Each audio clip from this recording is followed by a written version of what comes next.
संघर्षातून अस्तित्व निर्माण झालं की आयुष्य जगण्यात एक वेगळाच रुबाब येतो आणि रुबाब हा विकत घेता येत नाही आणि दाखवता पण येत नाही, तो आपल्या व्यक्तिमत्वातून सिद्ध करावा लागतो। असंच एक आगळं-वेगळं व्यक्तिमत्व शुभम सर अकॅडमीमध्ये इंग्लिश डाऊट क्लिअरिंग फॅकल्टी म्हणून कार्यरत आहे। तसेच ज्यांनी आपल्या यूट्यूब ॲनालिसिसमधून यूट्यूबवरती आपली छाप सोडली असे ऋषिकेश इंगळे सर आपल्यासोबत या ठिकाणी बोलण्यासाठी आहेत। आपण त्यांच्याशी बातचीत करूयात।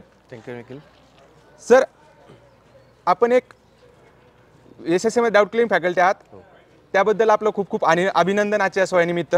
पहिला क्वेश्चन आपल्यासाठी, काय मग सर कसे आहात याचं उत्तर आपल्या तोंडातून आम्हाला ऐकायला आवडेल। याचं उत्तर खरं तर मला एक कॉन्फिडन्स ठेवण्यासाठी द्यायचं असतं नेहमी। तर त्याचं उत्तर मी नेहमी असं देत असतो की कूल अँड हँडसम। म्हणजे कूल अँड हँडसम मी याच्यासाठी असं एक कॉन्फिडन्स देण्यासाठी फक्त म्हणतो एक। धन्यवाद सर। दुसरा प्रश्न सर आपल्यासाठी, सर इंग्लिश म्हणलं की सगळ्यांना वाटते भीती। तुम्ही यूट्यूब ॲनालिसिस घेता तेव्हा एवढी सोपी वाटते ती, सर तुम्ही सांगाल का साधी सरळ सोपी कशी आहे ती?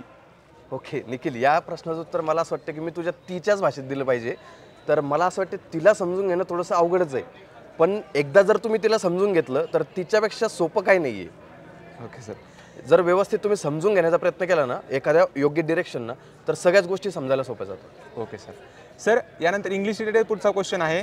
सर इंग्लिश रीडिंग करायची म्हणलं की सगळ्यांना वाटते भीती, पण सर तुम्ही इंग्लिश रीडिंग करण्यासाठी विद्यार्थ्यांना काय सांगाल? इंग्लिश रीडिंग करण्यासाठी मला असं वाटतं की प्रॉपर एक वे समजला पाहिजे रीडिंग करायची कशी। कारण रीडिंग तर सगळेच जण करतात, मग त्याचा इम्पॅक्ट का बरं नाही दिसत? फक्त एकच, योग्य डिरेक्शननं आपण ती रीडिंग करतोय का, रीडिंग विथ अंडरस्टँडिंग करतोय का। जर रीडिंग एकदा आपल्याला करायची कशी हे कळलं तर हे सगळे प्रॉब्लेम सॉल्व्ह होतात। जसं की मला योग्य डिरेक्शनच माहीत नाही आहे, ईस्ट डिरेक्शनला जायचं आहे, मी वेस्टला चाललो आहे, तर आपण गोलपर्यंत पोहोचणारच नाही आहे। नक्कीच सर।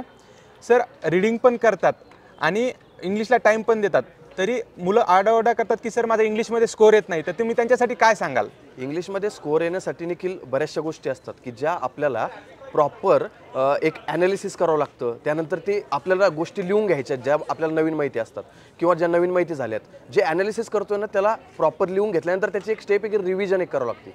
जर रिव्हिजन एक प्रॉपर व्यवस्थित केलं ना तरच त्याच्या ज्या गोष्टी आपल्याला येतात ते इम्प्लिमेंट होतील। जर आपण करतोय पण ते योग्य डिरेक्शनच नाही करणार तर मग त्याचा काही अर्थ नाही निखिल।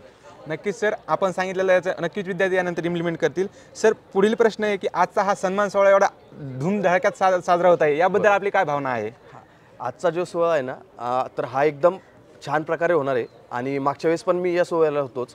तर आपली एक अशी फिलिंग असते की ज्या विद्यार्थ्यांना आपण शिकवतोय किंवा त्यांना गाईड करतोय आणि तेच विद्यार्थी आज सिलेक्शन झालेलं आहे त्यांचं, तर त्याबद्दल मला असं वाटतं की बाबा आज एक कुठंतरी असं स्वतःवर एक अभिमान असल्यासारखं एक वाटते की नाही बाबा ठीक आहे, आपल्या हाताखालनं गेलेले स्टुडंट्स किंवा आपल्या सोबतचे हे कुठेतरी आज जॉबला लागलेले आहेत, तर ती मला खूप भारी फिलिंग होते। एकदम मी ते एक्सप्रेसच नाही करू शकत नेमकं कशी फिलिंग होती मला। नक्कीच सर, आपल्या या उत्स्फूर्त प्रतिसादातून आम्हाला दिसतंच आहे की आपण किती या ठिकाणी आनंदी आहात। सर एक शेवटचा क्वेश्चन आहे की आम्ही सर्वजण ऐकून आहोत की आपण खूप भारी सिंगर आहात, तर आम्हाला या ठिकाणी थोडंसं ऐकायला आवडेल। अरे निखिल, आता सिंगर म्हणजे ॲक्च्युली काय आहे की मी सिंगर वगैरे नाही प्रोफेशनल, पण प्रोफेशनल नसल्यामुळे म्हणजे असं मला काही व्यवस्थित जमत नाही, पण एक थोडासा ट्राय करतो मी नक्कीच सर। कारण आपण ज्या वातावरणामध्ये आहे आणि त्या वातावरणामध्ये जे हे एक मित्र आपल्याला एक वनव्यामध्ये गारव्यासारखा असतो, तर त्याच्यावर ही अनंत राऊतांची कविता आहे, तर ती थोडीशी मी म्हणून दाखवण्याचा प्रयत्न करतो।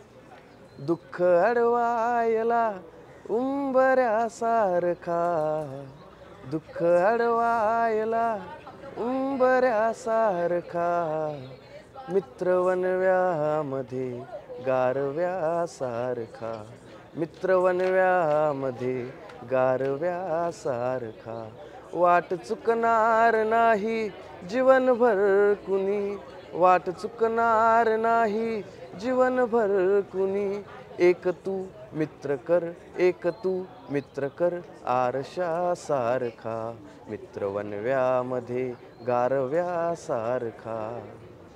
धन्यवाद सर, खूप सुंदर प्रकारे या ठिकाणी आमच्यासाठी तुम्ही या ठिकाणी गाणं म्हणलेलं आहात। खूप खूप धन्यवाद सर, आपला अमूल्य वेळ आम्हाला दिल्याबद्दल आणि उज्ज्वल अजून विद्यार्थ्यांचे यश येण्यासाठी तुम्हाला बेस्ट ऑफ लक आणि खूप खूप धन्यवाद आम्हाला आपण वेळ दिल्याबद्दल। Thank you sir.